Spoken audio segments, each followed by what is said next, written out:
Welcome to the place where we learn about and learn from the leaders in our field who are powering creativity. I'm Aaron Dworkin, and this is Arts Engines.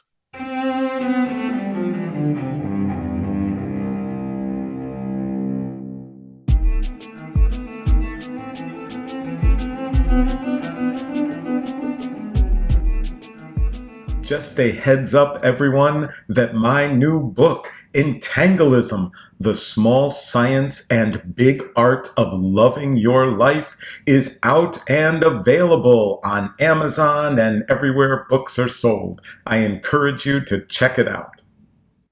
Thanks again for joining me here on Arts Engines. Today's guest is Christine Taylor Conda, who serves as the Executive Director of Education and Community Engagement for Ravinia. Christine, welcome to the show. Aaron, thank you for having me on. Well, I'm so excited to talk with you. Obviously, Ravinia is one of our wonderful creative partners, and we've had so many different wonderful aspects and ways to partner over the years, and even with Sphinx and others. And so I'm just kind of curious. I wanted to kind of start off Executive Director of Education and Community Engagement. Ravinia is so renowned and has such an impact, obviously, especially in the Chicago community, but far and beyond and nationally.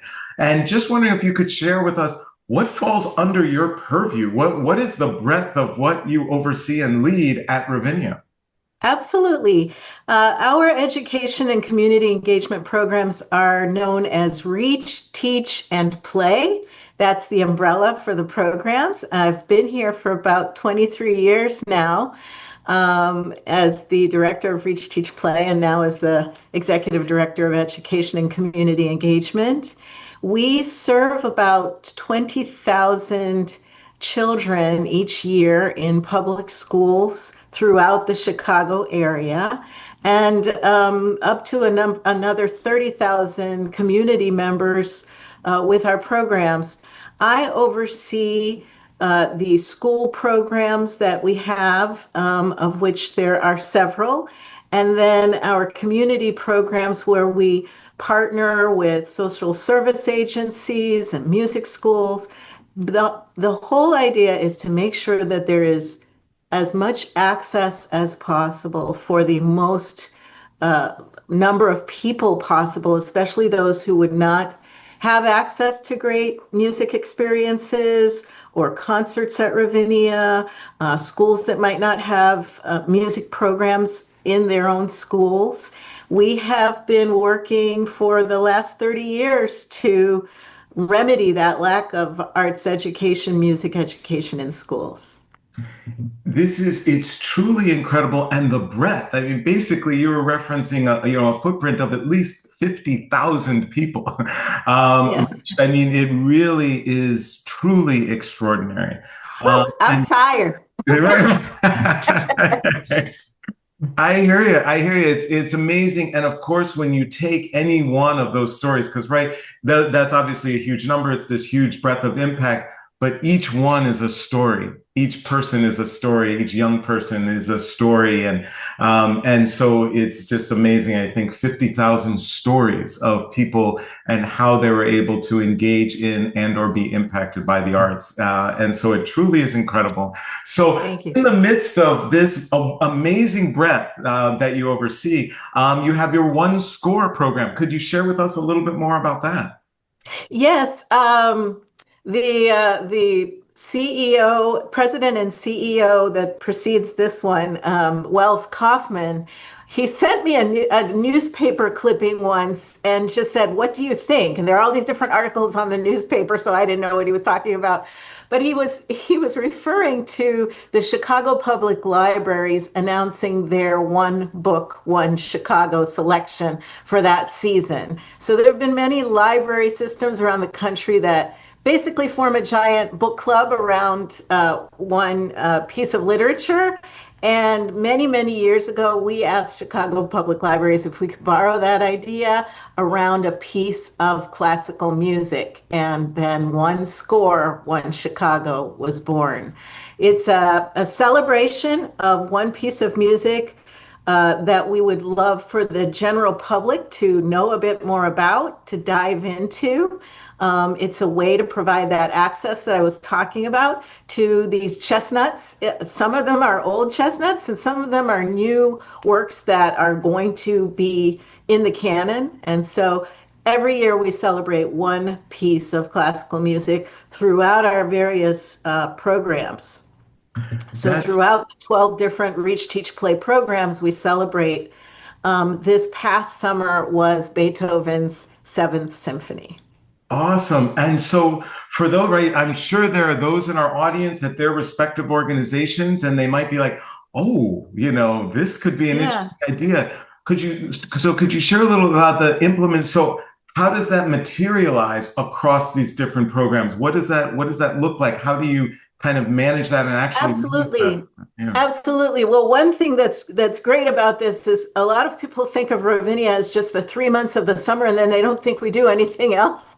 But it takes a year and a half at least to plan for the next season. So at this point or earlier, we know what the classical, especially the Chicago Symphony lineup is going to be for next year. So we work with the artistic department and select a piece that we think will be great. And we start with the teachers in our elementary school teaching artist residency program because they're in a teacher institute at the end of each summer. And we actually introduce them to the work first. So they know about 10 months before everyone else does what the piece is going to be. We do professional development with the classroom teachers and our teaching artists, and we get them to think about ways that they could study, for example, Beethoven's Seventh Symphony in their K through 3 classrooms or grades 4 and 5. And then if it's a work that has various adaptations and instrumentations, we bring those performances into the classroom. Obviously, if it's an orchestral work, we don't always have the liberty to bring a whole orchestra, but we'll bring a piano trio version or a string quartet into classrooms throughout Chicago. We also have an El Sistema inspired orchestra program, Sistema Ravinia, and they will work on usually one of the movements of the piece, sometimes arranged for them at their level. So this past year, our Sistema Ravinia Orchestra kids worked on the second movement of Beethoven's Seventh and had a wonderful time.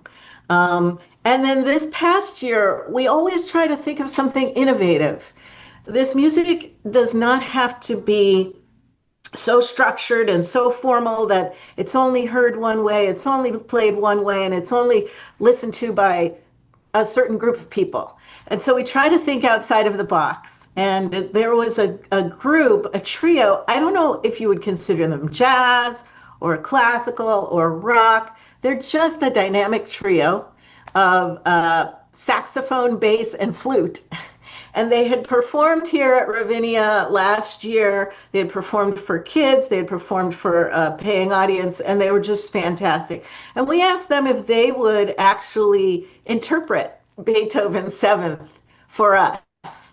And so they did a whole series of video vignettes introducing the piece to kids and adults. They did a salsa version of one of the movements. They did a jazz version. They improvised with our own Ravinia Jazz Scholar program, which is high school jazz students.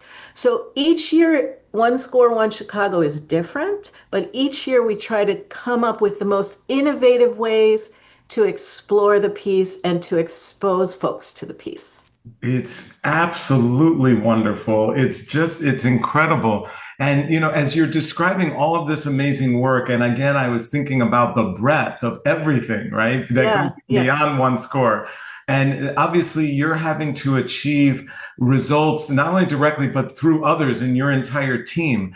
And Mhm. just wondering if you could share with us kind of do you any kind of ethos or approaches you have in terms of management and in terms of leadership to achieve all of these results and over so consistently and over such a long period of time?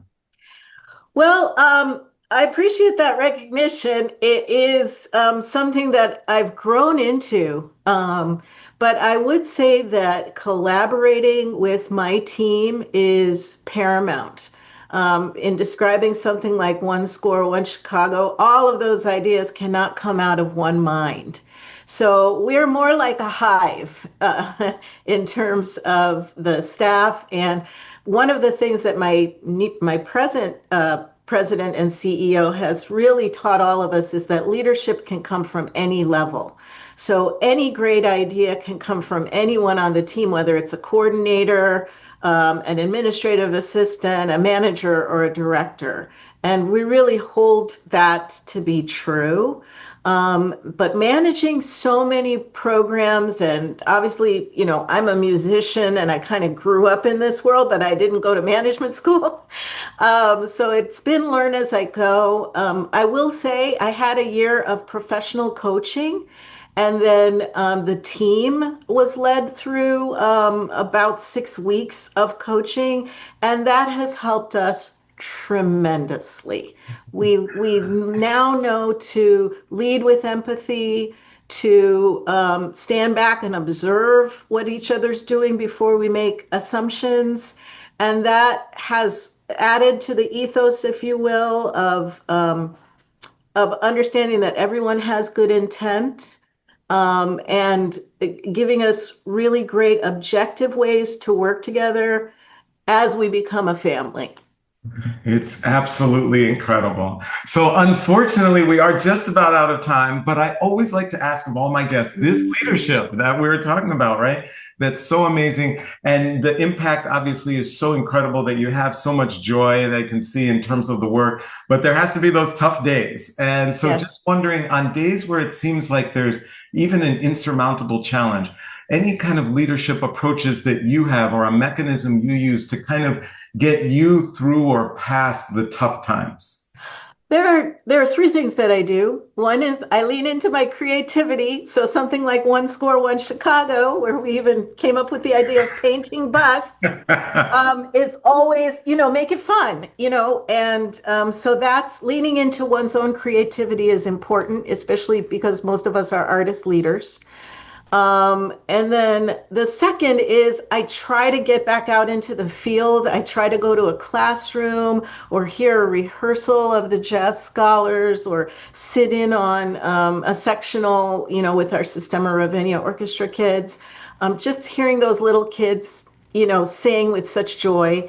And the third one is my faith, my Christian faith, and relying on that in the hardest of times, I will say is the most important thing. Christine Taylor Conda, you truly are one of the arts engines who is powering human creativity in our world. Thank you so much for everything that you're doing, not only in the Chicago community and regionally, but also nationally in our field. And thank you for being on the show. It's a pleasure. Thank you for inviting me. Just a heads up, everyone, that my new book, Entangleism, The Small Science and Big Art of Loving Your Life, is out and available on Amazon and everywhere books are sold. I encourage you to check it out.